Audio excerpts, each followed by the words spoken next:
Okay, good evening. I would like to call this meeting to order. Ms. Richards, can you please do roll call? Yes. Vice President Anderson, members of the board, at this time, we have 4 members present. Thank you. Next, we will do a moment of silence followed by the Pledge of Allegiance.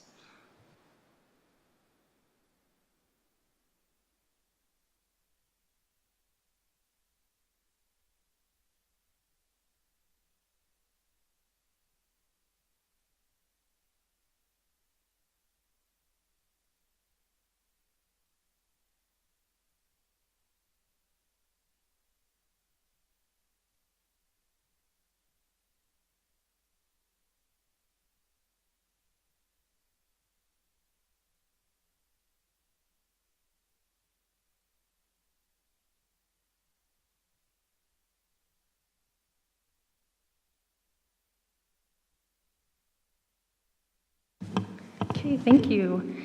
I move to approve the agenda. Seconded. All those in favor? Aye. Aye. Aye. Motion carries 4-0. Next, we have the superintendent's report from Mrs. Richards. Thank you, Vice President Anderson, members of the board. We have some exciting highlights to share with you. This evening, we would love to embarrass and brag on Mr. Josh Crosby. He is the 2023 Arizona Transportation Paraprofessional of the Year, and he was nominated, sorry.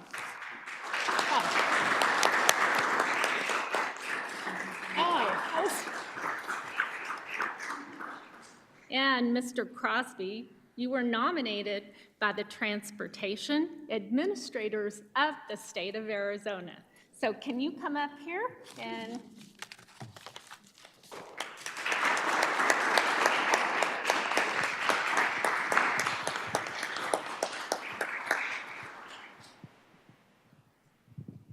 Everybody that knows Mr. Crosby knows he doesn't like to be in the spotlight. However, when you do such an amazing job, this is what happens. And we appreciate you so very much.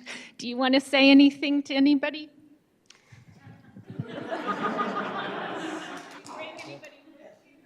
I did not bring anyone with me. Came straight from work.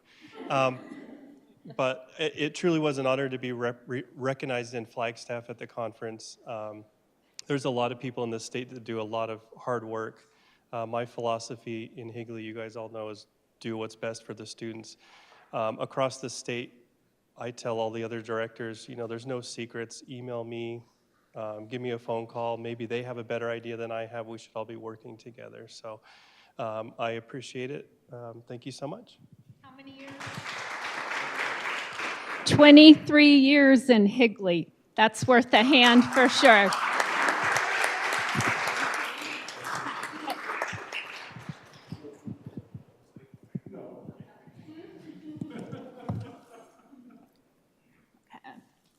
And of course, we're doing our clicker thing again. Okay. Next, we want to congratulate Dom Ruth, who works in our finance department. He couldn't be here this evening because he's at the ASBO Business Conference, but he was the recipient of a Leader Scholarship Award, and those are very rare. So I wanted to share that with the community and the board.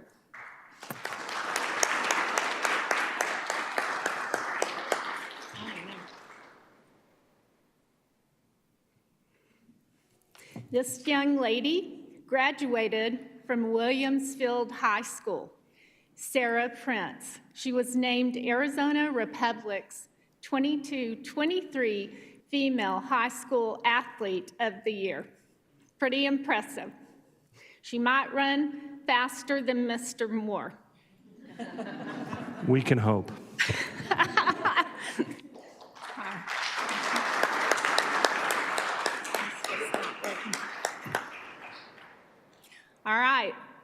We had an amazing new teacher orientation. Do I have any coaches in the audience? If I do, please stand.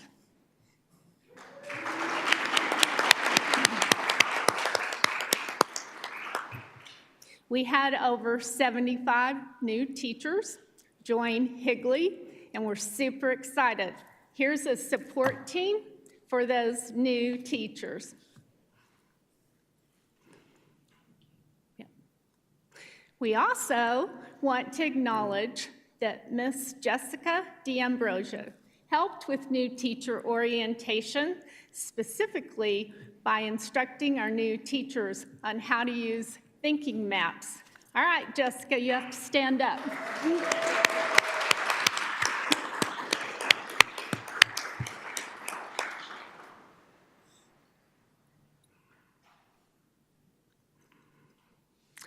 Miss Rebecca Rodriguez is in the crowd. She already stood up, but she can stand up again.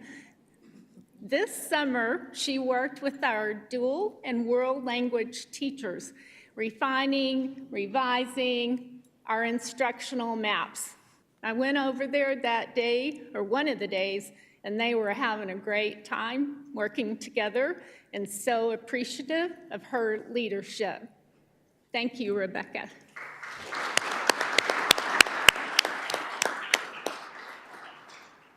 And of course, we're going to brag on community ed once again. These are our preschool kids. They love pool time and just going to camp every day. We also have a picture here of our Mandarin Enrichment Club. So there are a lot of opportunities for Higley students, even in the summer.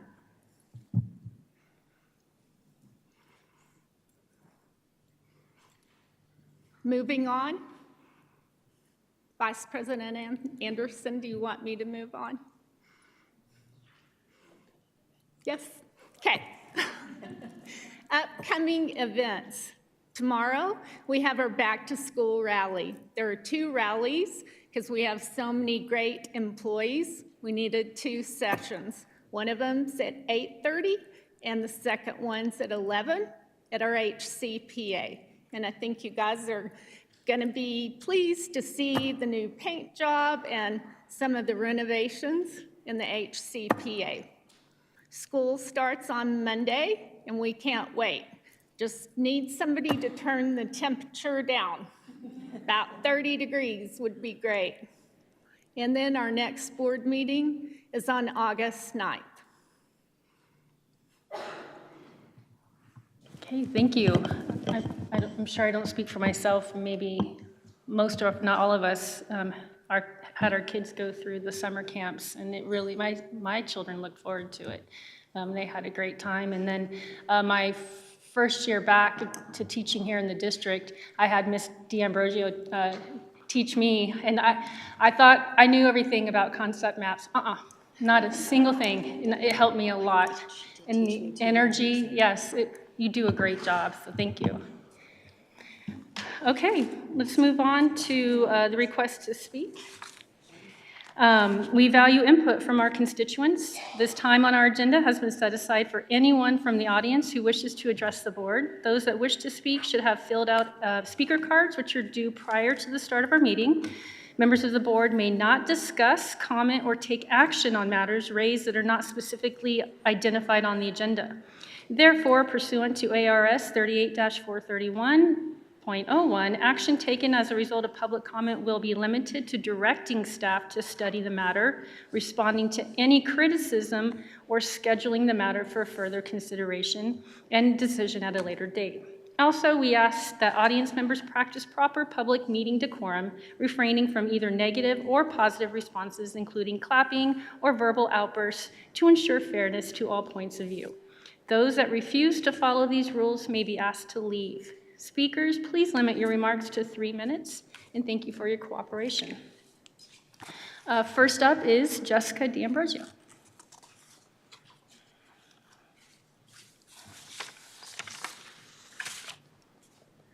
Good evening. Walking down that aisle takes me back to the time when I was on The Price is Right. I wanted to run down and, yeah!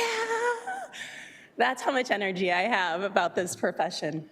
I just wanted to share with you this evening about the incredible new teacher orientation process. I was lucky enough to be able to work with middle school teachers.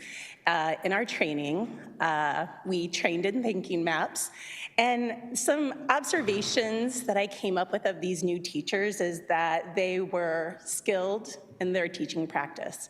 They were knowledgeable about the content they taught. They were engaged throughout all 7.5 hours of training, and they had the utmost level of professionalism.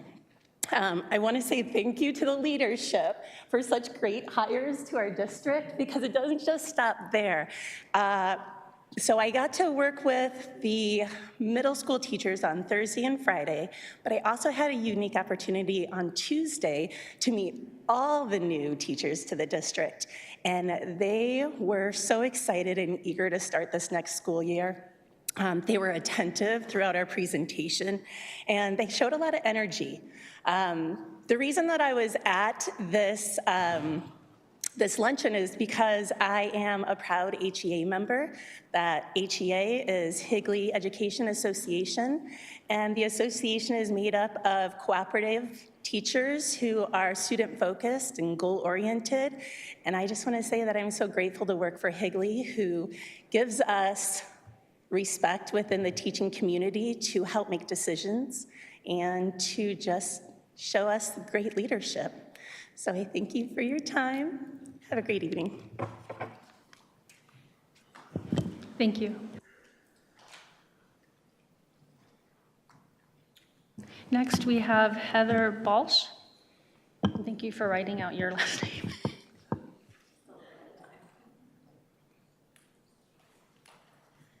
Good evening, everyone.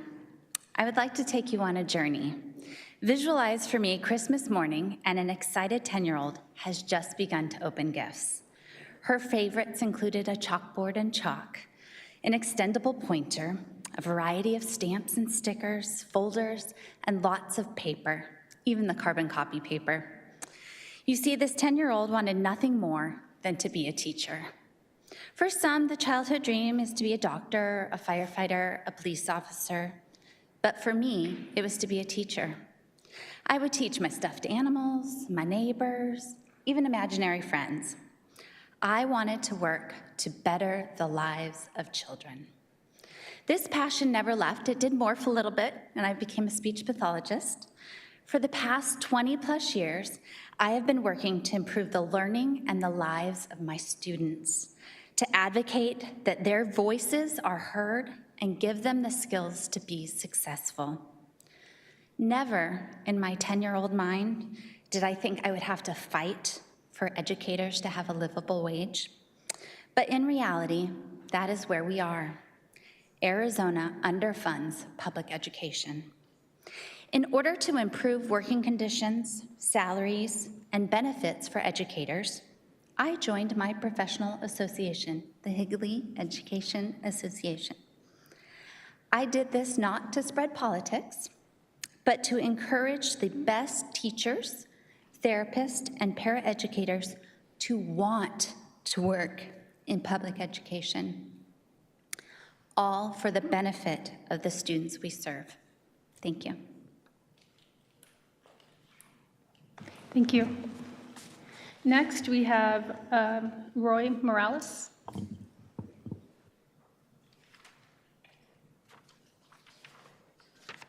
Good evening, members of the board. Today, I stand before you to advocate for the establishment and enforcement of a dress code here at Higley School District. While some may view dress codes as restrictive, unnecessary, and promoting the sexualization of individuals, I firmly believe that it plays a pivotal role in fostering a positive and productive environment. Here are 3 compelling arguments in why we should implement and enforce the dress code. First, dress codes promote a sense of professionalism and unity while preventing the sexualization of individuals. By defining appropriate clothing, we ensure that our students, employees, and members present themselves in a manner that reflects the values and the standard of this community. A uniform dress code can eliminate distractions caused by overly casual or revealing clothing, enabling everyone to be focused on learning. Moreover, a cohesive dress code enhances our identity, instilling the sense of belonging and pride in being part of this community. Secondly, a dress code can create an environment of respect while discouraging the sexualization of individuals. Inappropriate clothing choices can lead to uncomfortable situations, objectification, or even potential harm. By implementing a dress code that emphasizes modesty and dignity, we foster an atmosphere where everyone in the Higley School District feels valued. Additionally, it's essential to consider the specific items of clothing that are not suitable for the Higley School District for either sex. While individual expression is valued, revealing clothing can be disruptive and inappropriate in certain settings. Midriffs and crop tops, including half shirts, skin-fitting garments, and undergarments, in particular, can distract others and distract from the focus of education or work task, and potentially leading to less productive and comfortable atmosphere for everyone. In conclusion, establishing and enforcing a dress code in this district is not about stifling individuality, but rather it's about creating an environment conducive to learning, productivity, and respect while discouraging the sexualization of individuals. It unifies our community, it fosters an atmosphere of respect, and prepares our members for success beyond the classrooms and the halls of this district. So we need to embrace the power of a concise and clear dress code, and together we can create a stronger and thriving Higley community for all. On a side note, your decision a few weeks back on a 4-to-1 vote to pay a stipend for the president of the association, that removes you from an arm's length relationship, and that could potentially lead to conclusion and reputational risks. I had to point that out. Thank you very much.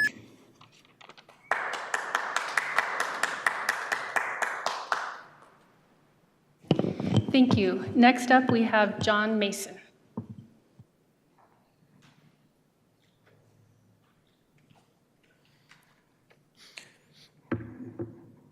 I'm trying to remember the name of our last professional development person. I think it was Dr. Treat. And sometimes I think I'm a little crazy. And I was saying, you know, we really need community input or a committee for community input for social and emotional learning. What should we be doing? What shouldn't we be doing? You know, a lot of us really feel uncomfortable with social and emotional learning because there's some politics involved with it. And if we go looking and doing some research, as I have, there is a lot of politics behind that. But what was surprising to me is Dr. Treat was like really, really supportive. And he's going, yeah, he's like shaking his head up and down. Yeah, you know, let's get the community involved. And I was like, son of a gun, this guy is actually supportive of my ideas. And I was really touched by that. In any event, you know, I believe in the fundamental goodness of all people. We must remember that we all want the same things. We want what is best for students, teachers, parents, and the community. The only difference is that we disagree on how to achieve those goals.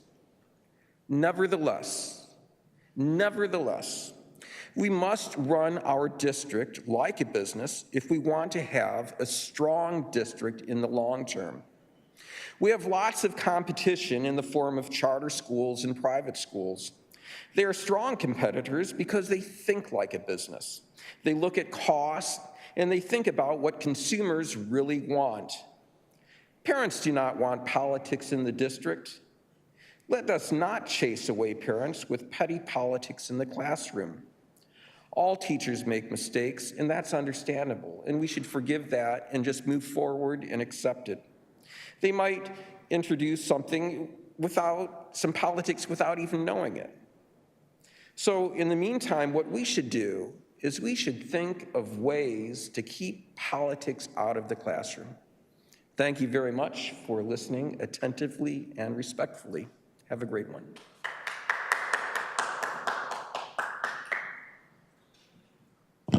Okay, thank you. And next, we have Kathleen Richards.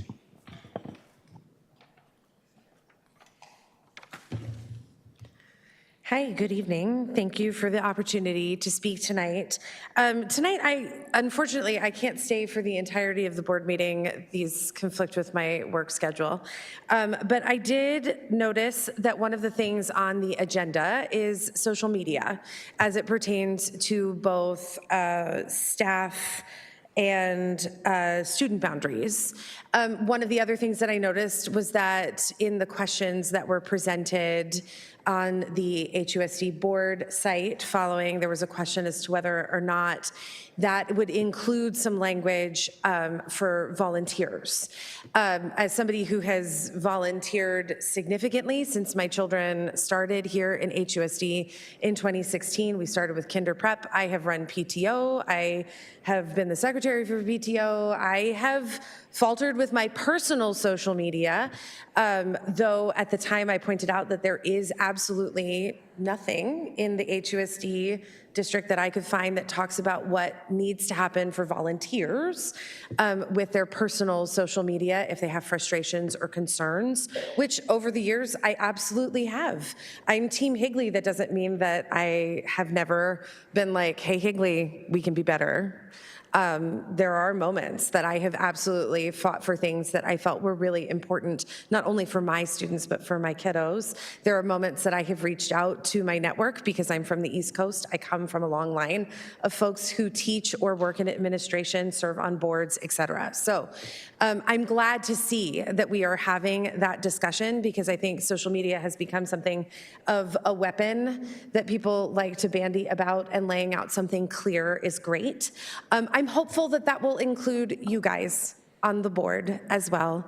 As civil servants here of the Higley community, I think it is important for there to be clear guidelines about how you all are presenting yourselves both in social media, regular media, et cetera, representing both the school district, public education, which you guys have all taken an oath to uphold, support, and serve, which we are oh so grateful for here in the community as parents and as taxpayers. As you are fleshing out what that will end up looking like, I hope that you are able to lay things out in a really clear and defined way. There were some interesting questions that I would encourage other folks who are either here or didn't realize that there are questions out there and the answers that were put out there to go ahead and look at those on the governing board website. They're always insightful to sort of know where the board is at, since it's not like we all sit around and have lunch together and chat about these things. This is the environment in which we have these conversations, and that's a great way to go ahead and take a look at those things. So thank you for your consideration. Thank you.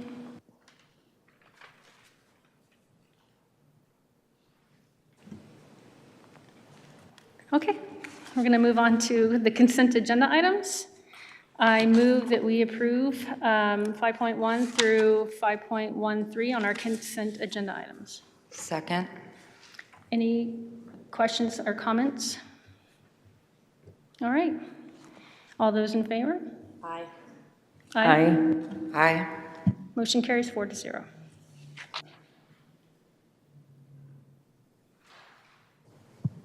Okay, next we have our information items with 6.1, policy GBEF, staff, student boundaries, social media, and cell phone use.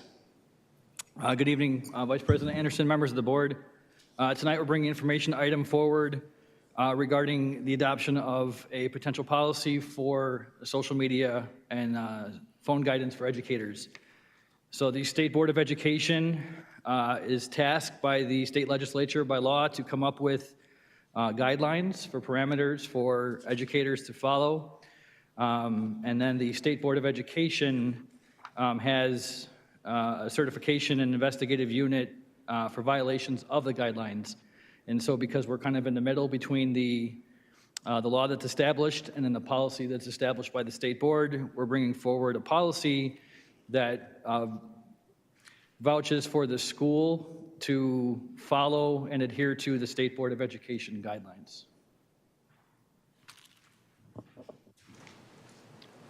Vice President Anderson, so whether we adopt this policy or not, it is state law, correct? It's state law that the board establishes the guidelines, but then it's state board protocol that the teachers adhere to the guidelines. Okay, thank you. Vice President Anderson? I just have a few questions that when I was reviewing this, and I hear Mrs. Richards, and we also had the question regarding volunteers. There is a statement, and that's what I was kind of trying to clarify on, that it indicates employees or vendors, anyone kind of representing the district, and then in parentheses it puts educators. But the way it's worded, I believe that could include volunteers. The parentheses is what kind of clarifies it as just educators versus volunteers. So I agree, I think we need to have something that includes our volunteers. And I was also wondering if we do any training with our staff on best practices to protect them. For instance, trying to encourage, everyone's human, they should all have social media, they all have a right to social media. For a lot of people, there's a lot of transplants, that's how they communicate with family and friends and other places. But I didn't know if we do any training on how to best protect themselves, such as their settings, to not keep their settings as public and keeping them private, setting groups on who can see their posts. Because I think if they're out and doing whatever they're doing on their personal time and they want to share that, they should. And I don't think there should be any repercussions or any fear of any repercussions of that. And we're not saying there is. I'm just asking at that point, do we kind of train them and give them suggestions on how to protect themselves in that fashion?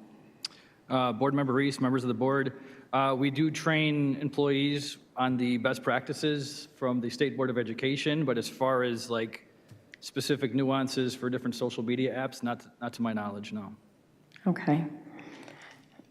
It's always a questionable, slippery slope line there, and everyone has a right to it, but there are things that we can do to kind of protect ourselves. And don't think for a hot second, especially kind of come those middle school and high schools, that people aren't trying to search their teachers' social media accounts to see anything they can find. So it just adds a layer of protection.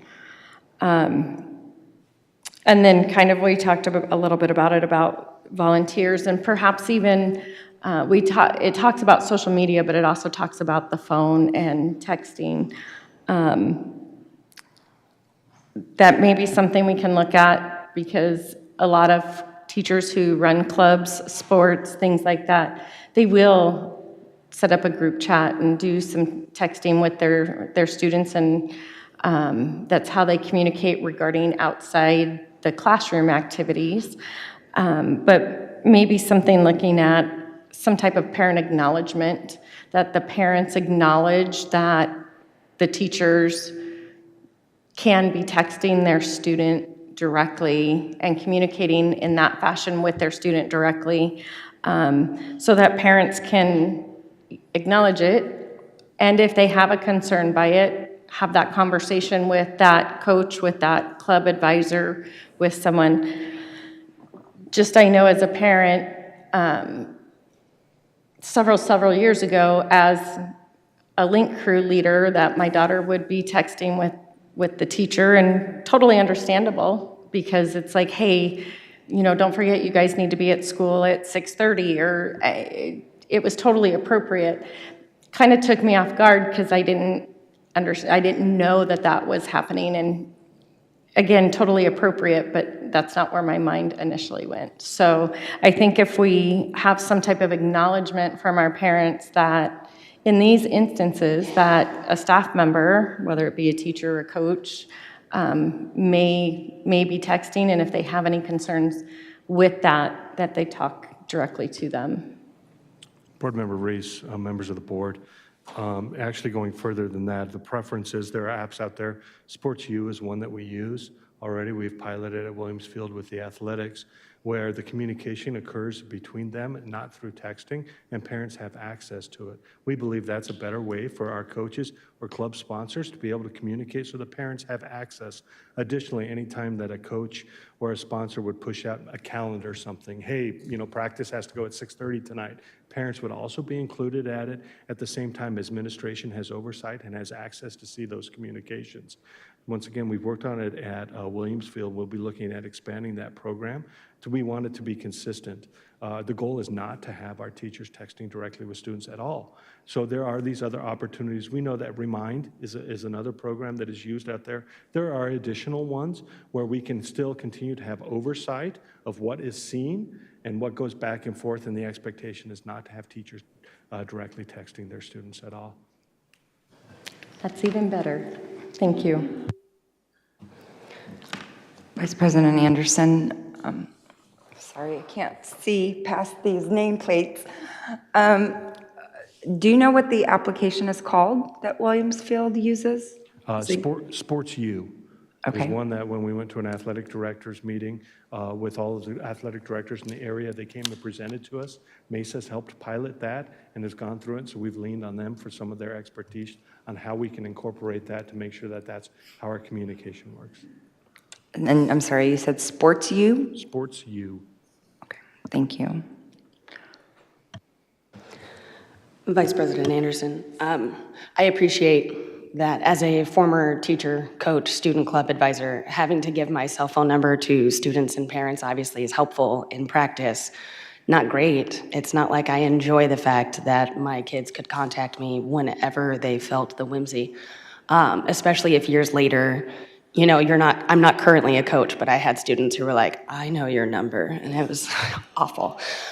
So the idea that technology has caught up with us in a way, I think the separation of that, making that clear to teachers, this is an easy thing for you to accomplish, and it protects your personal info, is infinitely better. So I feel like in the grand scheme of things, removing that option, because that was my first question as a former coach and advisor, because it literally happened all the time.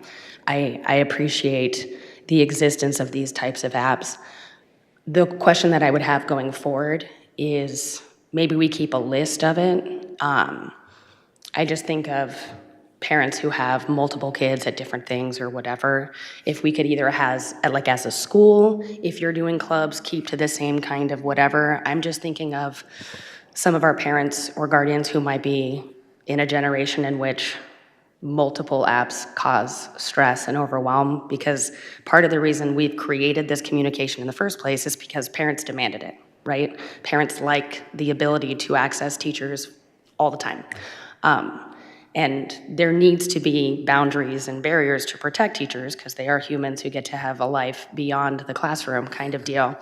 But I'm just thinking about complaints and those types of things. So the idea of saying like for athletics, it's this type of app, for clubs, it's this type of app. And I think that will not only help make this kind of streamlined, but help the community members access these apps so you don't have 17 different apps getting information and all of that, so things don't get missed. Yeah, passwords, yeah. Board Member Wade, members, I agree, and I think that's the direction that we're moving forward. As there are multiple ones out there, I know that some people are very invested and have spent years using some of them, and so it's going through the training process. When you talk about setting boundaries and things like that between teachers, please know that those boundaries are also reinforced when we do our trainings through Vector Solutions. There's one specifically about boundaries with students and communication, and so that's another way that we help our teachers through the training process. Vice President Anderson, I also want to ensure that whatever app that we're using that it's not tracking student information and sharing it with any type of third party. That's a huge issue with a lot of the apps that these kids use.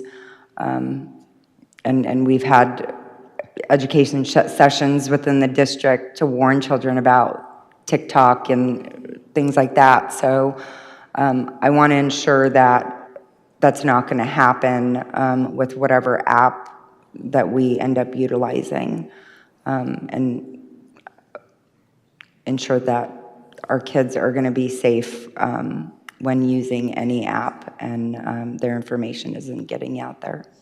Board Member Van Hoek, members of the board, that's one of the reasons why Sports U was chosen, is because we own that data, they don't own the data. And so then it's not being shared out. That was a specific concern of ours as well. Sorry, Vice President Anderson, I just wanted to make sure that we verbalize this because we had conversation. And so we are specifically talking about communication of staff to students. So the things that they do on their personal account and those types of things, it's not in the same. So like, for example, at elementary school, my kids use Class Dojo with their teachers, and these would be the kinds of postings, the professional posts, these types of things that you send out with Class Dojo, which already, to be clear, is happening. But I just wanted to make sure that we verbalize the distinction because it matters. It's not your personal account. Thank you, each of you, for the input and for the ideas. I want to ask a couple questions regarding Sports U. Is it privy to records requests, that information that's shared? I can't answer that question. I'll have to research and answer that for you in status. And is it an opt-in or opt-out? Like, is it up to the coach to enter all the information, or are parents going to need to be proactive and sign up and make sure their students give? One of the nice features is that we can do it from our side as a district, put it in, so that parent information that's in Synergy can be included within it. Very good. That's an easy transition. And remind me, and I think this may be new, or maybe it was false information spread when I was teaching, but employee personal devices. So we were told in my school district that when you're texting each other, if you're texting about students, that your information can be record requested, correct? From our personal cell phones? Vice President Anderson, yes, that is correct. If you are utilizing a personal device to communicate information with another teacher, that would be, could be public records.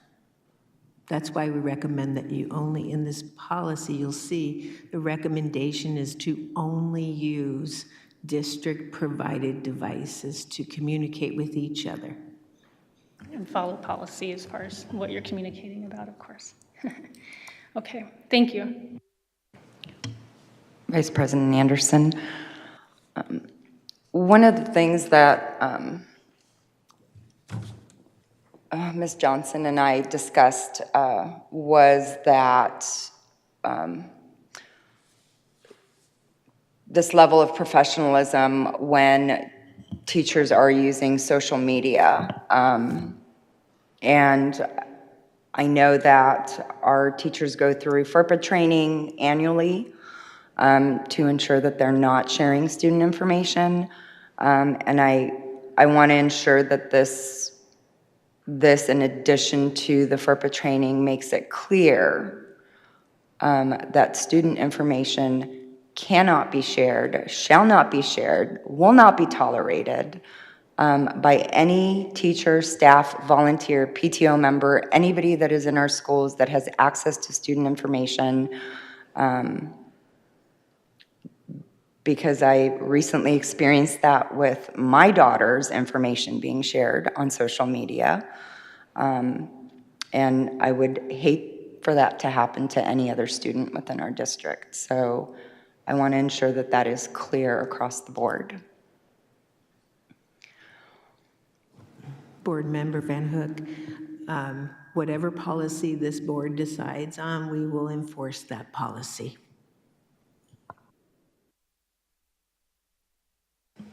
Thank you. In the questions that I submitted, in addition to updating policy to include the language volunteers, and also possibly updating the policy for volunteers and adding it to the IJ and DB in addition to the IJOC. I don't know if we need to make that decision today, or if we do up those specific policies, we need to bring those specific policies for the change, I would assume, if that was approved. I also want to bring up, as far as my recommendation, to actually put the language into the policy for the reasons that I stated. Should the link change or terminate, our policy would be incomplete to the public, staff, board, students. So if we were to click on the link in the policy and that link was dead, then what's the point of the policy at that point? And also, the language is changed by the state, but the link to the documents is still active somehow, then we have language that we didn't approve. So I would like to, if we were to approve this, make that recommendation that we take the language from the document and actually place it in our policy. Vice President Anderson, just one more question. Ms. Johnson, may be a matter of semantics. Sorry, it's the employer in me. Part of where I struggle in the language with the state is it calls it best practices. Best practices to me are guidelines, and that's what we should do in the best interest, but it's not a requirement. So I kept going back and reading this, and it kept talking about best practices, and I really struggled with that, because not, like Mrs. Van Hook said, a policy is meant to be a legal thing. And to me, a best practice is, you really should do this. This is what is in the best interest. And that's what makes most sense. And so that word of best practice just kept coming back to me, and it really bothered me. And so, like I said, it may be a matter of semantics, since we are looking at it as a policy for us, although it uses the words best practices. From an HR standpoint, can you help me with that? Absolutely. Board Member Reese, I'd love to answer that question. So if you look at the procedure, the actual procedure, we did change one word in there. And it says all district employees must adhere to the Arizona State Board of Education best practices. So in my mind, that says that everything that comes underneath that best practice, they must adhere to that. It is no longer a best practice, basically. It is they must adhere to all the guidelines that are set by... Since we're adopting it as a policy, our policy is this, even though they mentioned best practice. It's our policy, it's legally binding, and things. Okay. And I feel that with the word must instead of encouraged, that was a lot stronger language to utilize. I don't know if Mr. Walker has anything to add to that. Members of the board, I don't, but that was a concern that I had with the original language, is it was very ambiguous. So by adding must adhere, it's pretty clear with that language. Vice President Anderson, that was something I was going to mention as well, ensuring that we don't use the word shall and use the word must. And with my extensive experience in legislation, that is one thing that drives me crazy when I see the word shall instead of must, because it leaves a loophole. So I appreciate adding that word in there. Thank you. Vice President Anderson, so because their answer to you now prompts other things, for me personally, one of the things that, can I read that? Because I don't have it up. Thanks for always being prepared. You're so good at that. It literally says, educators are responsible for the content of their posting on or any form of technology through any form of communication. Immoral and unprofessional content may be subject to disciplinary action by the board. I struggle with that if we're saying you must adhere, what is deemed immoral. I just feel like we should be specific. And the idea, if I in terms of best practice, wish to follow along with what this is, I struggle in that one person's moral may be somebody else's immoral. So I feel if we must adhere to something and the thing we are adhering to is innately vague, there are potential problems on either side. And I just want to make sure that all parties are clear on it.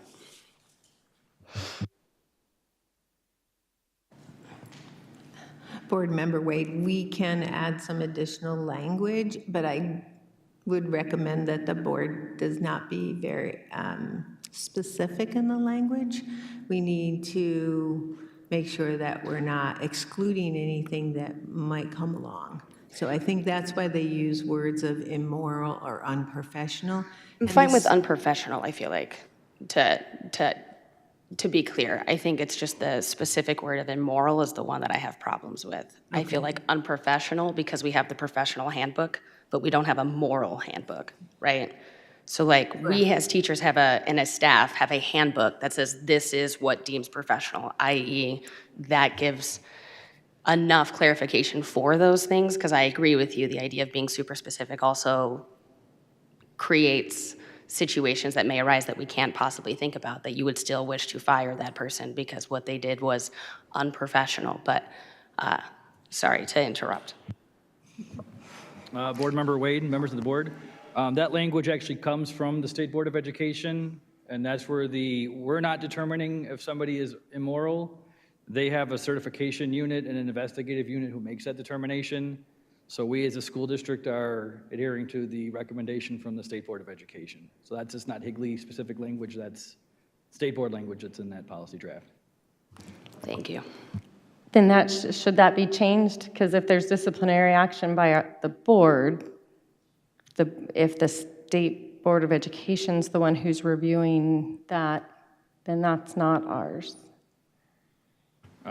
Board Member Reese, members of the board, it's kind of twofold because there can be an initial district policy violation and then that gets turned over to the state board to have either further action or involvement. And I'm not the best person to elaborate on that, so I can turn it over to Ms. Johnson if she has.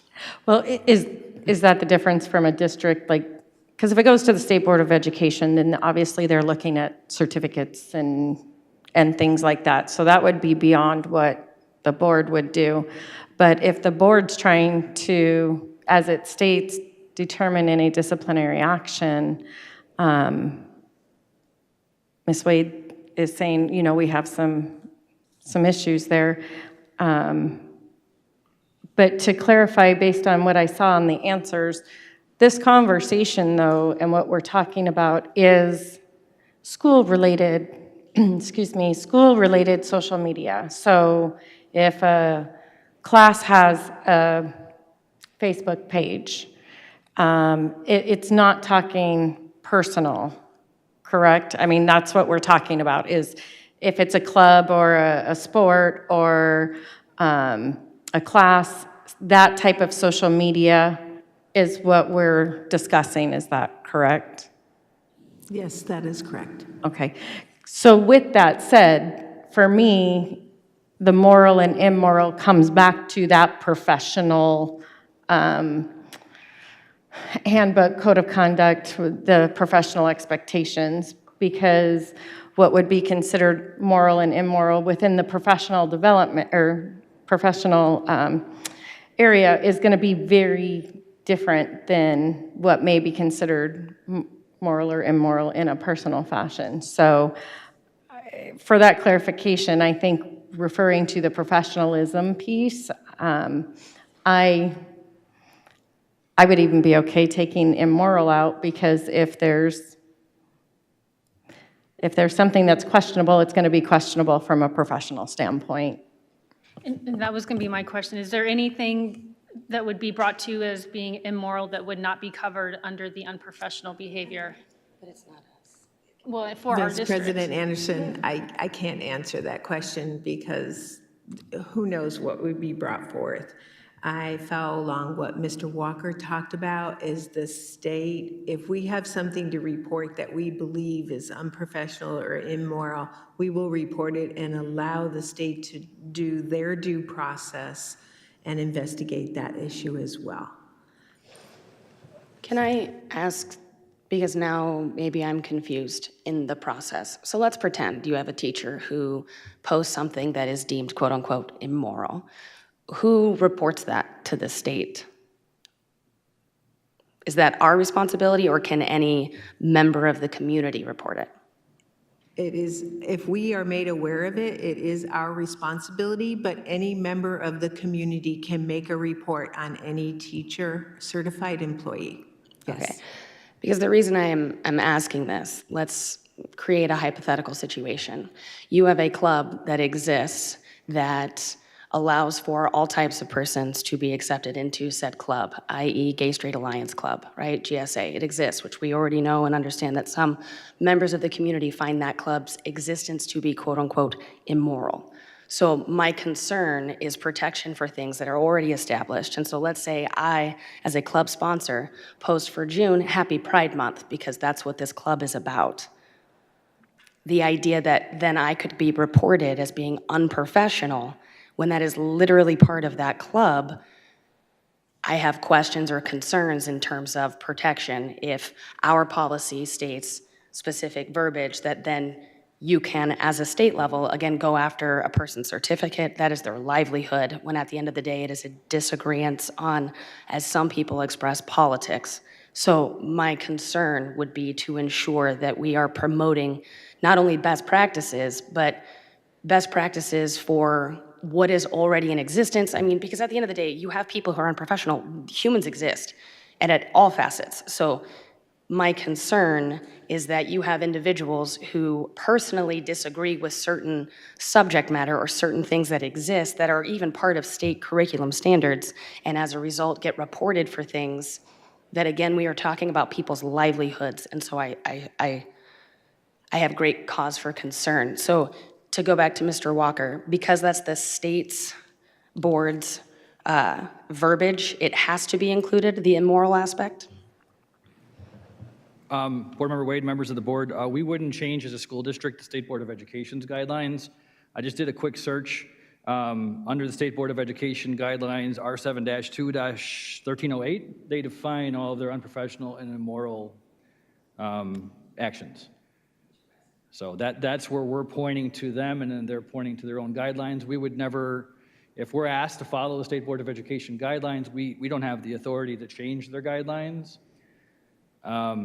That's part of governance. We're fall underneath what the Arizona State Board asked for, but then they define. So if we want to kind of dig into that, we can be more specific of what they're defining. Thank you. And we can link to that in this policy, or at least highlight so that it clicks over on that word specifically, or we can put it in the sites at the bottom, I would assume. Would that be beneficial to staff and community members as they read through our policy? Instead of having to search it out, is what I'm saying. Can we provide? Board Vice President Anderson, members of the board, I think we can do whatever the board would ask us to do. We do have other policies that have the links to specific statutes that we can get definitions.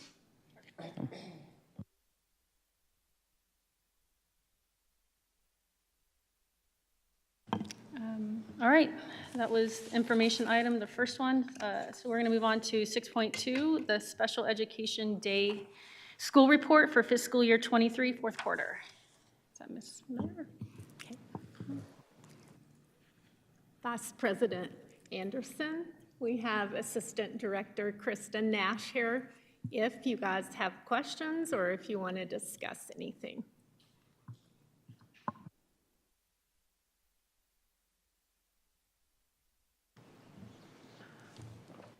Vice President Anderson, one of the things I just would like to know is why we have so many different facilities. And I've had a meeting with Shauna and discussed, and you, but so does one facility not provide all the services? Is that so each facility has different services that they provide? Member Van Hook, I'm going to have Ms. Nash address that because she's more the expert, and I could take a jab at it, but it wouldn't be as good. So, Thank you. Board Member Van Hook. Yes, each private day school has different needs that they meet for different students. So we kind of look at all of the approved private days that Arizona has approved and pick the school that would best suit that student to make them the most successful. So it's each a unique need. Okay, thank you. And I do look forward to, like, once life slows down, to be able to visit these facilities and see what they offer all the kiddos. Thank you.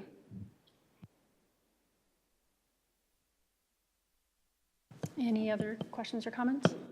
Okay, let's move on to action items. Action item 7.1. I move that we approve the overnight and out-of-state staff travel requests as presented. Second. But then you ready to ask? Okay. It's been seconded. Are there any questions or comments? Yes. Okay. Vice President Anderson. Let me find my paperwork. So I was able to pull up information on this convention. I did ask what type of benefit this convention brings to the district, and the response I got is that this convention is globally recognized as the most comprehensive professional development event for language educators in the U.S. This event offers learning opportunities for all language education professionals. It will provide educational sessions and training that includes the use of hands-on learning environment that will provide tangible resources and ready-to-use techniques. After further looking into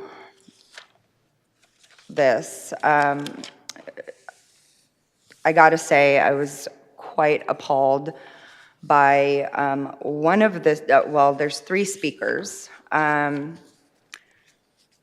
All speakers are social justice activists. One of the speakers has a workshop on anti-racist, equity-minded, and inclusive language teaching practices. How can different groups of minoritized students authentically and effectively participate in language learning, and how can educators contribute to their success?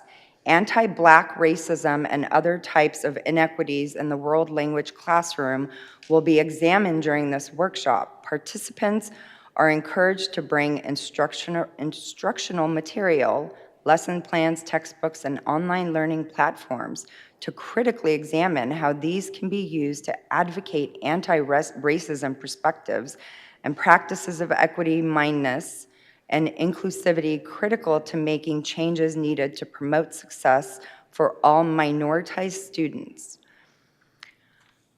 This is completely against Arizona state standards. They talk about inclusivity, but yet these trainings are completely racist.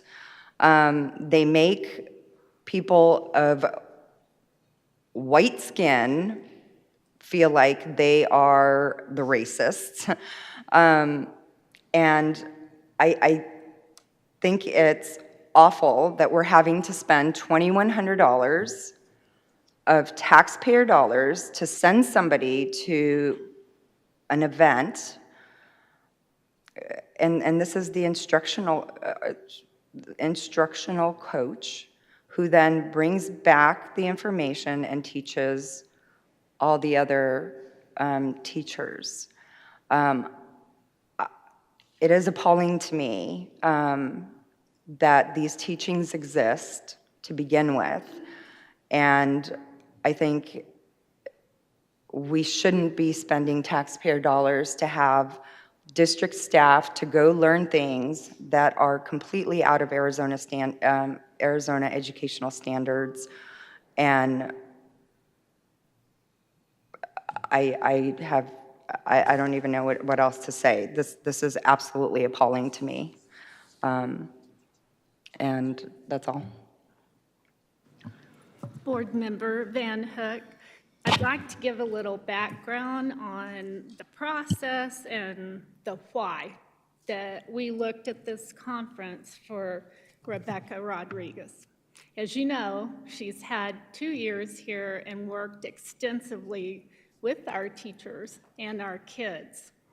You said it, the conference is globally recognized. There are 600 sessions that she can select from. So Dr. Lindsay and I spent some time with her looking at all of this, and she's even gone to the trouble to pull the sessions, the descriptions, and make sure they are aligned to our standards. So I gave you guys a copy of this professional practices. And so these are really the steps all of our teachers and our coaches go through.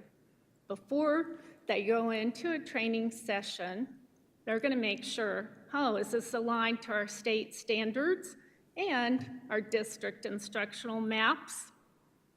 Is it credible? Is there value in the resource or the training? Is it age appropriate? Have you previewed it or tried to find out as much as you can ahead of time? So there are multiple questions here, and the Ed Services team worked together to come up with this. So Rebecca was actually part of that group, so she knows this.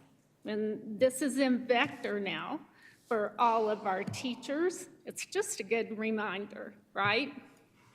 So on top of all of that, I wanted Rebecca and Dr. Lindsay to comment as well. Rebecca has been looking forward to this, and I think she has plans on how she would use the information. So Dr. Lindsay, jump in if you want to. Rebecca. Thank you for having me here tonight. I just wanted to bring up, first of all, that the Arizona World Language Standards are actually from ACTFL, which is the convention I'm asking to go to. So the standards about interpersonal communication, about listening, reading, speaking, cultural standards are all taken from ACTFL, and that's why it's really important that we go there. The one workshop that I have actually signed up for is designed for us to be able to use the data that we are gathering from our stamp testing of our students in order to best use and work with our students to make sure that we are building our proficiency and performance in our classrooms. I've also worked with an ACTFL person. They sent me a list of the classes I went through and found the ones that will help us build and market our DLI program and make sure that we are teaching our teachers best how to work with our students and build their proficiency.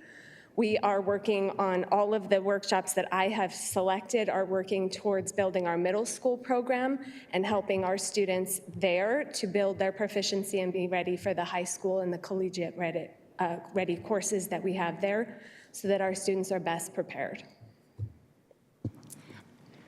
Board members, I would just add that Rebecca has done a phenomenal job building our world language and our DLI programs, and it's important for us to continue to send our teachers and our coaches to professional development opportunities so they can learn the latest in terms of research-based strategies, data-driven instruction, all of the things that we've outlined in our strategic plan.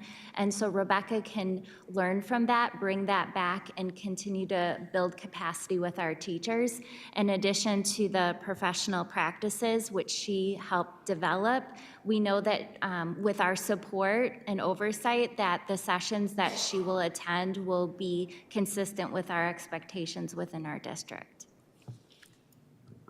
Vice President Anderson, I absolutely want you to be able to have that professional development and be able to bring it back, but I think it's awful that they're having to, they're training people from all across the US and, did you say worldwide?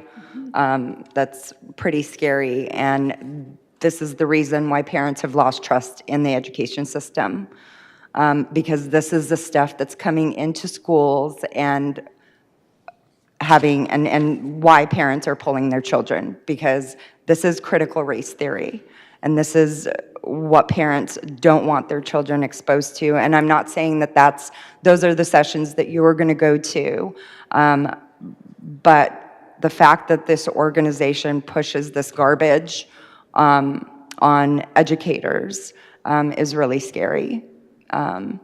So having to use taxpayer dollars to support an organization like this is what I'm against, and not the fact that you guys want to, learn new things and be able to bring things like that back to the district. Not things like this, but anything new within your job. And I trust that you will make, decisions to ensure that this isn't the type of training that you're attending. But I personally don't like the fact that we're having to give this organization taxpayer dollars for them to push such garbage. Is there no other option available in the US? Board Member Van Hook, Rebecca has attended ASLA, which is a state conference, and that is very beneficial too, but it's just not on the same level. And I feel very confident after reading through the course descriptions that they are appropriate. But I will acknowledge some of them would not work with our standards in our instructional practice.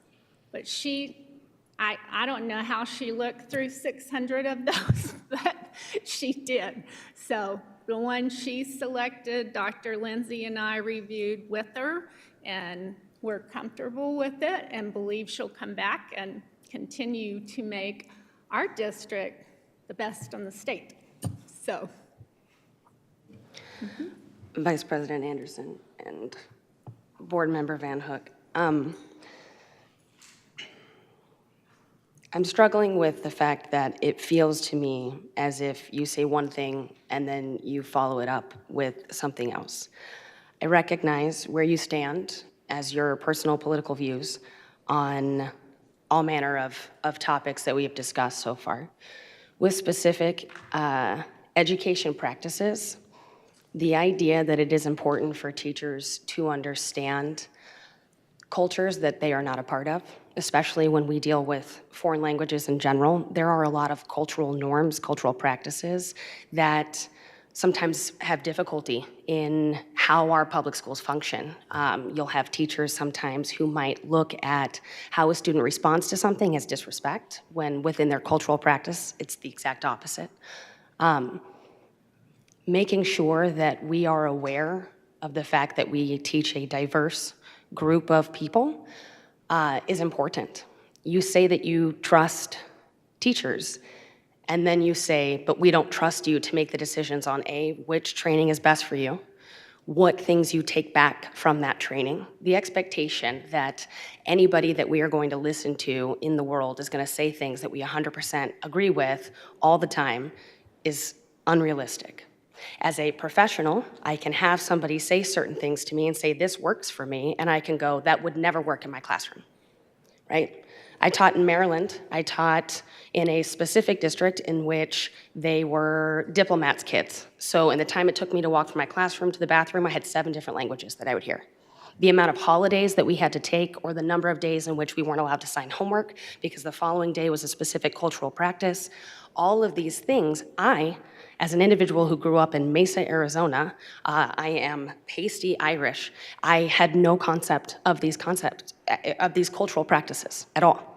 And in order for me to make sure that I'm doing everything that I can to ensure for my students all of these things, it's there.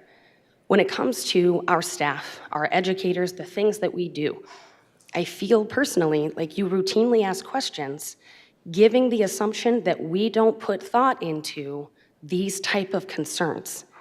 And we are here 7 months now into our time on the board, and we routinely ask the same questions. Have you thought about these things? I am here to ask you, we need to trust the people in their professional positions to make these decisions. If at every single turn, a teacher who wants to make a decision to try and better themselves is going to be met with, I struggle because this person is involved in this activity or whatever, education by nature involves a lot of these topics that you struggle with. That is the nature of this profession. I understand and respect your opinion on that, and that is why you are here on the board. It is also why when our students are in class and our parents look at the homework that they have on Canvas and the assignments that are coming in, and you have the conversations that you have with your students, when you have concern, we can bring to it. You can opt out of everything that you have concerns with, repeatedly.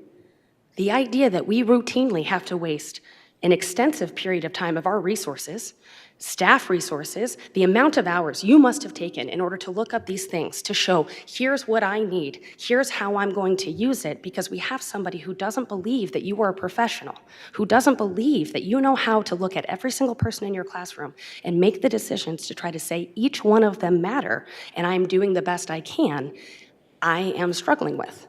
We want to save money. We want to stop wasting resources. When things happen, we absolutely address them. And I'm not saying that you will never have a situation in which a teacher does something that isn't okay, because that's going to happen. We have policies in place, so we know what to do when that happens. But I do not feel that we do any service as a board whose job is to make sure we are best serving our students in this community, and to, at every single turn, individuals that are professionals, that are qualified to be here, that we hired, say, I don't think you're capable of making these decisions, and even more so, should somebody be there that I politically disagree with, I have no faith that you are incapable of saying that's not appropriate for Higley.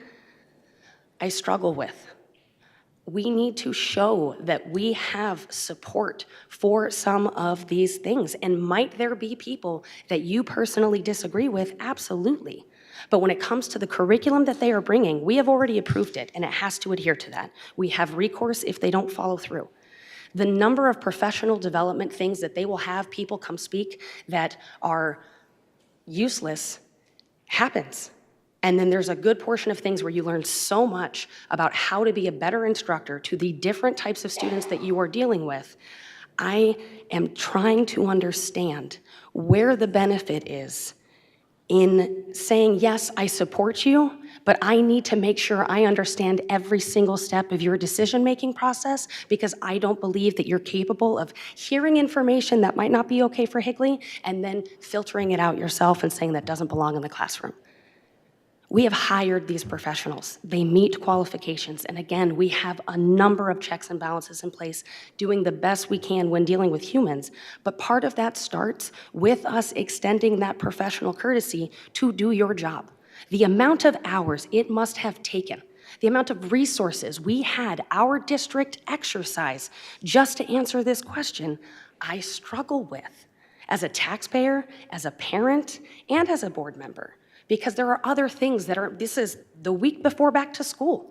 We have a ton of stuff that we have to get going. And the idea that you say, because this person is a social justice person, I disagree with that, therefore you're incapable of making an educated decision on how this benefits your specific profession in the state and district you teach in, I think it doesn't show that you trust teachers. And I am trying to understand where that is and why, because to continue on with this and the amount of hours and the amount of resources there are other things that are going to be important that we need to address that we may miss because we have to put together a piece of paper that says, yes, I am an educated individual who is a professional, who understands how to teach in a classroom, and I'm going to take from these trainings what I need to be a better educator.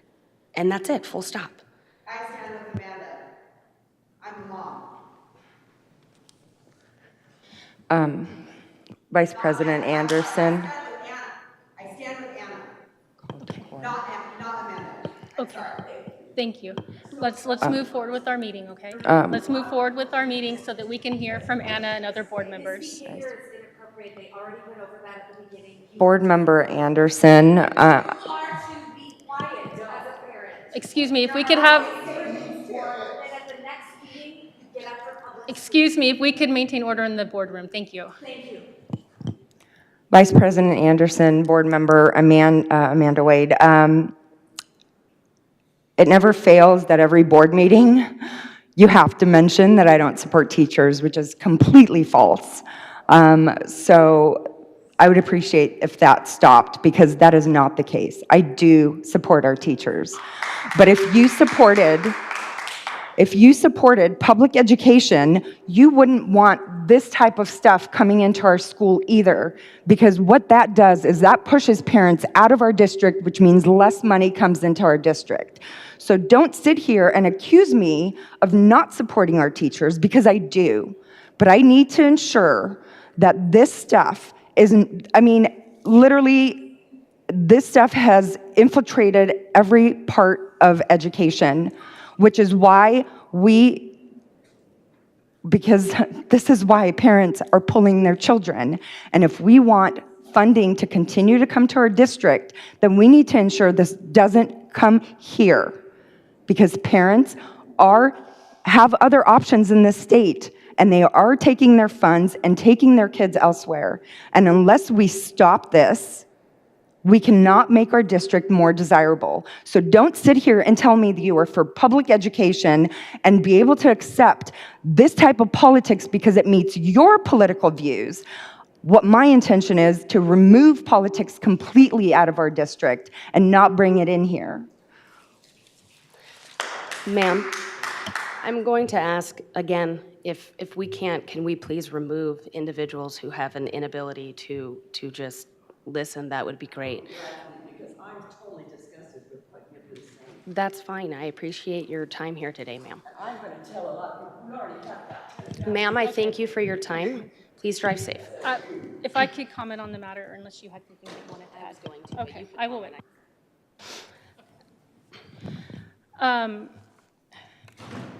So it's my due diligence as a board member, and I do my best to look at every item. I don't scrutinize everything, probably as deep as others, but I did look at this one. And I also had some concerns whenever I looked at the website, and I brought it to Mrs. Richards. I had a meeting, we met face-to-face, and I brought her printout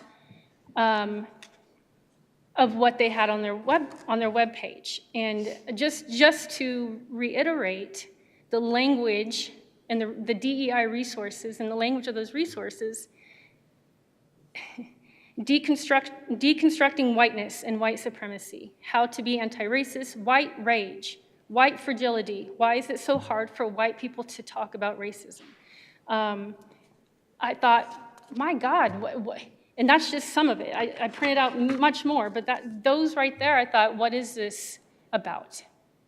And I wanted to bring it to her attention. And what was conveyed to me was this has not been the narrative in the past for this organization, or it didn't seem to be, is from what I was told. And I would understand that.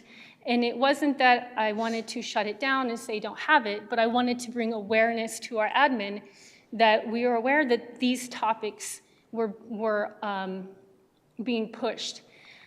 I also sat through, because I was able to go online and do the online and look at every single session's synopsis. And it says right there on the webpage that social justice is, it is their position statement. It is on their webpage. So I just wanted to clarify with Ms. Richards that this is clearly, I know, and I stated that, I know our district isn't going this way. I had the standards printed. Nowhere in our standards is that to be taught. Thank you. And I also, Rebecca, correct? She came into the room and spoke. And I don't want to also come across, it's not that I don't trust teachers. It's the fact that there is narrative out there that's in our college that is coming to our students, that is being pushed upon them or told that this needs to be taught. So we have fresh teachers coming in with that mindset, and we need to make sure that they understand that that doesn't fall within our district's guidelines, and it definitely isn't in our standards to teach that information. So it's not a trust thing, it's what's coming. And then to be upset at the fact that that was a huge focus on the conference that our staff was going to go to, we just wanted to bring awareness. It's not mistrust. I don't think it's mistrust on any of us. It's just, did you know this was there and that this is being pushed on our teachers? So, oh, sorry, if I could, sorry, and I lost my train of thought. I'll come back to it, I'm sorry, go ahead. Vice President Anderson, I'm sorry if I interrupted you. So as we continue to review the website, there are videos that are all listed like that. However, upon review of the 600 sessions, there are, I mean, you could read the descriptors to them if they want, some of them. They're excellent sessions. So Rebecca's professionalism and ability to select what our teachers and our kids need is important. But it's, I can go look for a YouTube video and fall down, uh-oh, where'd that come from? So I appreciate the fact that we are being thorough and thoughtful in exploring everything. And I appreciate your input and everybody's comments. So I don't know. And thank you. You brought up what I was going to point out. Okay. There are wonderful sessions teaching to the healthcare, to be able to speak the language, multiple languages in healthcare, incorporating cooking and engagement strategies and how to test. Phenomenal sessions in there. But again, we have to believe in our admin and believe in our teachers. You're not gonna, you know the standards. You are very, very capable professional, and your goal is to attend those sessions that pertain to our standards to prepare these precious students to leave this school district and have that knowledge to take on their path beyond. So thank you. Vice President Anderson. Real quick, can we have her sit? I feel bad that she's been standing this whole time. Do you have any more Rebecca. questions for me then? I'm good. Unless you have questions for her, I you're just good. feel bad. You're good. No, I was just going to say, I don't think any of us are naive that this is out there, that it's acceptable in some states, it's acceptable in some school districts, it's the direction they want to go, it's the intent, and just as any good business, you're going to tailor to where money is, I guess, if you will. It doesn't mean it's the right business, but that's what businesses do. And nonetheless, that these conferences are businesses, and there is value there. Like Mrs. Anderson said, there are things that are not acceptable in our district. And the courses, some of the focus of some of these speakers, and even some of the seminars or classes, the breakout sessions, are not acceptable in our district.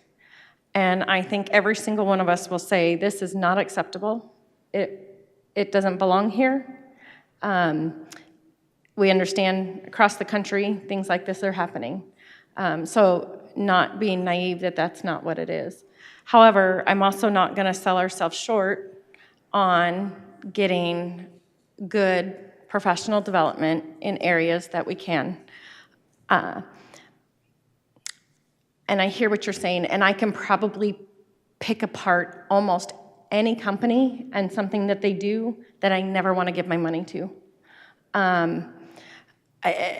So there are reasons for anyone I do business with that I would prefer not to give my money to. Some of our government entities I would prefer not to give my money to. However, I would have zero resources. I would probably not have any food. I would not have a vehicle if I solely tried to keep my funds going on something I 100% agree with, because I can't tell you of anything I 100% agree with, including our district. There have been times, and that's why I chose to run for the board many years ago, because I didn't agree with things on our district. I still don't 100% agree of everything that goes on in our district, and we have those conversations. I would not be okay with this coming into our classes. I do have to trust our professionals. They know our district, they know our community, and they know our professional expectations. And I think that our professionals put that aside. As stated previously, yes, everyone is human. I think Mr. Mason even mentioned it, that sometimes things come in that they don't even realize could be misconstrued as something. And we have mechanisms to address that. And I wish we could prevent everything, but even by scrutinizing everything will not prevent. And unfortunately, some things are just a reactionary world. And I wish it was preventative, but when you're dealing with human behavior and minds, and we teach our kids to have their own thought process. We don't teach our kids what to think, we teach our kids how to think. So they have their own thought process and make their own choices, and you just hope you've given them the proper foundation. And the people who are doing this believe just as passionately in what they're doing as we believe as passionately of what we think it's wrong. So I do trust our professionals, I do trust our district, that we're making the right choices. And Mrs. Anderson said this has not typically been the theme, as it seems, of this particular conference. And if we didn't have any options of getting good professional development that is going to benefit our students, then I would have to say, hey, we need to look at something else. But with 600 sessions of different professional development, then I do think that it is beneficial, and I do trust our professionals to be able to digest that information. And it's not even saying that in some of the classes she might be in that something won't come up. But I trust our professionals that that doesn't apply to us. They may hear it, that doesn't apply to us. That's not coming back. This is not what we're doing. 90% of this is coming. I can leave that out. So I think that that's where we're at, that if we want to attend anything nationwide, we're going to face this. There are going to be organizations that are sponsoring something, that are sponsoring the dinner or it's there, and it's unfortunate. But I know that we want the best for our students, and everyone has the same understanding of what that is within our professionals. And so I just think that I hear what everyone's saying, and I think, Mrs. Wade, we talk about this stuff all the time, and we have a lot of questions, and I agree, ask questions, but I don't know that we can't stop and we can't dwell on it, and we can't take, the time, because we're going to face this everywhere we go. Anytime we try and attend a conference, especially out of state. I mean, even some in-state ones, they're private organizations, they're going to do stuff, but there's still value in them. Like I said, I wish if I didn't give money to every organization I don't agree with, Yeah, it would be very hot outside for me walking down the street. So, and I don't think I would have any utilities either. But I totally understand where you're coming from. And I want you to know the research you've done, the information you've pulled, and understanding it's only a portion that you've extracted. And I get it. You do a lot of research and everything. And that's extracting the negative piece of the conference, but we can't forget that there is a positive piece there too, and it will benefit our students. So everyone, I think, in this room, in this district, will agree that that is not acceptable. And I'm not, my yes vote on it's not saying here, go, because, and there's social justice area, and we want you to learn that. I want you to go and bring back good practices and grow our programs, because the bilingual piece of our kids just is so beneficial to them, and it makes them so much more marketable in the job place. So my yes vote doesn't say yes, go support this negative organization. But the reality of it is they're out there, they're going to be out there, especially anytime we do something nationwide, and we just trust our staff that it's appropriate. Vice President Anderson, Board Member Reese, I will continue to do the research. I spend hours. Again, this is not a paid position. I volunteered to be here, and I do spend, once we get our agendas on a Friday, I do spend my entire weekend. I was in Hawaii. I spent my entire evening, once everybody settled down, going through the agenda, because I knew once I got back, the board meeting was there. So I will take the time to do the research, and I will scrutinize the agenda, because it's our responsibility to do that. And I will continue to, anytime I see these things on the agenda, that I will bring it up, and I will discuss it, and I will mention it. And so, you know, some people might not like it, and they might think that it's a waste of time, but it's not a waste of my time. It's not a waste of community members' time to know what's happening in our district. They depend on us for that. And so I will continue to do that. Thank you. Vice President Anderson. To be clear, I am not saying don't ask your questions. Again, you have a position on this board for a reason. What I think is important and what I'm trying to convey is you say things like, it exists in our classrooms, and I'm telling you it doesn't. And these are the things that are important. And so when I say that we need to trust our staff, to reiterate Board Member Reese's statements, it is to trust our staff to make the decisions on understanding we teach in the district that we teach, and what things are based on our curriculum and what things are not. Asking that they don't go and participate for things because there are aspects that are outside of what some might agree with, and then not extending the understanding that you can choose to use some of these things and ignore what doesn't fit for our stuff. The idea that social justice is part of that is because it's world languages, and that is going to be an aspect of that. Because in other parts of the world, as this is a global one, that is literally part of their stuff because they don't have the same as ours. So context matters. And that is what I am trying to get at with respect to trusting our staff, is keeping in mind the context of how and when these things are presented, and the context of what our teachers bring back into the classroom.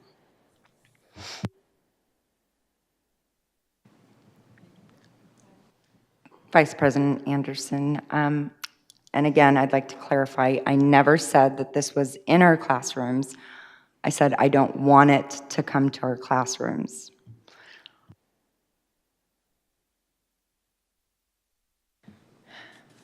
Thank you, everyone, for your input. I truly appreciate it, and for the due diligence that all of us do to make sure that our district is run correctly and following our strategic plan for success.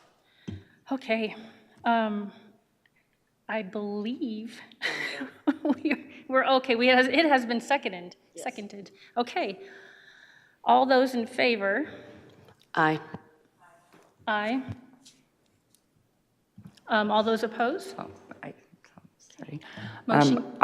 Hold on, sorry. Of course. I'd like to explain my vote. I will say that I was ready to vote no on this because I don't want to support this organization. But I do trust that you're going to do what is within our standards and ensure that you are getting the professional development that you need in order to help our students. And it won't include any of this nonsense.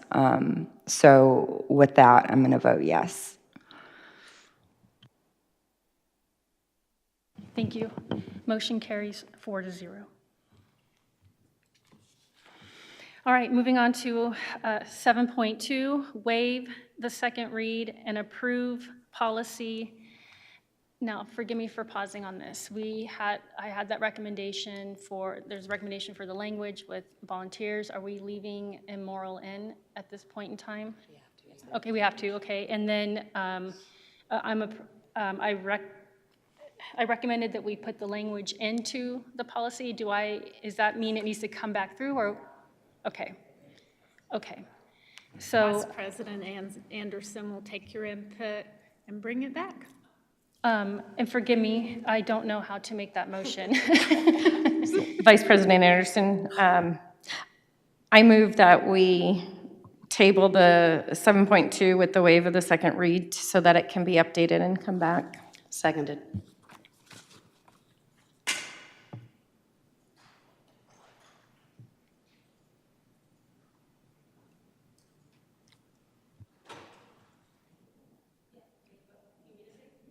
Oh, all those in favor? Aye. Aye. Motion carries 4-0. I apologize. All right. Future agenda items, anything that we need to add? Or I would like to add the dress code to the next agenda, please. I'm not sure if that was the intention, but I would like to see that on the next agenda. Now, our next meeting isn't until the 9th of August when school's already started. So if there are major changes to the dress code policy, how does that go through after school being in session already a couple of weeks? We need to update handbook or anything, or do we, if there's consequences that were given? Yeah, sorry. Vice President Anderson, we currently have a dress code policy in place. That will remain in place. If we bring it back and changes are made, then we'll have to communicate out. And again, going off if there were any major changes to the dress code policy, leniencies were approved and consequences had already been given the first couple of weeks of school to students. How is that handled? Board Member Anderson, Vice President Anderson, members of the board, the dress code policy that's in effect right now has been the same one since 2001. We've had a dress code policy for a long period of time. The handbook points to the policy, not to the language. So if there are any consequences, right now we operate under the policy that's in effect. And if it changes, then it changes from that point forward. Vice President Anderson, Mr. Walker, can we ensure that the dress code policy is actually being enforced? Because from my experience, it's not fully enforced by staff. So I just want to ensure that when we do have a policy like that, that it is actually enforced. Board Member Van Hook, members of the board. That's the expectation, is that all policies and procedures are enforced at all times. If we're made aware that we're not, then we'll follow up. Can you remind me of the process? We're approving the policy, the regulation, which is, that we currently have in place is much more detailed in regards to the policy. So when the policy comes forward, then the regulation doesn't need to be approved by the board, correct? That is something that the district creates from the policy. Am I understanding that? Yes, Vice President Anderson, members of the board. When we bring a policy forward, the board approves the policy. The regulation's not approved, but the regulations are brought forward when there are changes to regulations.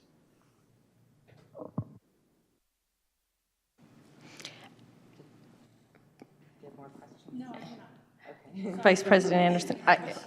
And then can we, whatever it is that you guys are asking for, whether any changes, not changes, can we try and get that as soon as possible so that we have time to kind of review it and formulate any questions and whatever's coming forward to the board for review, so that we can all have time to, dress code's a hot topic. There's a lot to kind of go in, and that way we're not just looking at it for 3 days.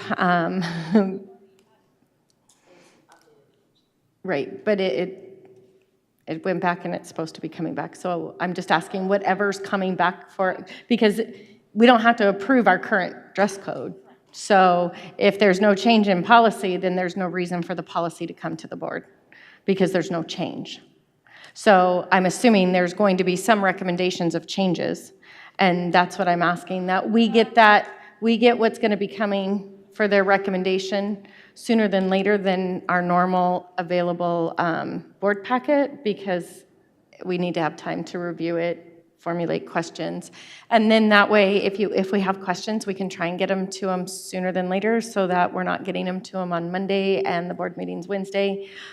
Because I know that based on questions that are asked, and just like this evening, and Ms. Wade referenced it, is questions may generate more questions. And so if we're seeing what these questions are, it may prompt another question. And dress code it's a big topic. It's a hot topic between staff and community. I mean, it's not a simple one. So I think we want to have time and be able to submit our questions as we can. I mean, and then that way we can all come prepared, because I think it's going to be a conversation. So there are changes to what was already brought forward with the changes. We already had a policy brought with changes. Oh, so you're saying if there are beyond that?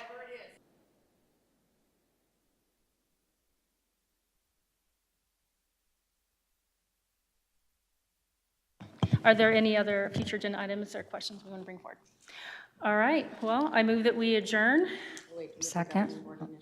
That's just the language in there. Who seconded it? I did. Thank you. All those in favor? Aye. Motion carries 4-0. Thank you so much, everybody. Have a great evening. And welcome back to school rally tomorrow. I can't wait to see everybody there.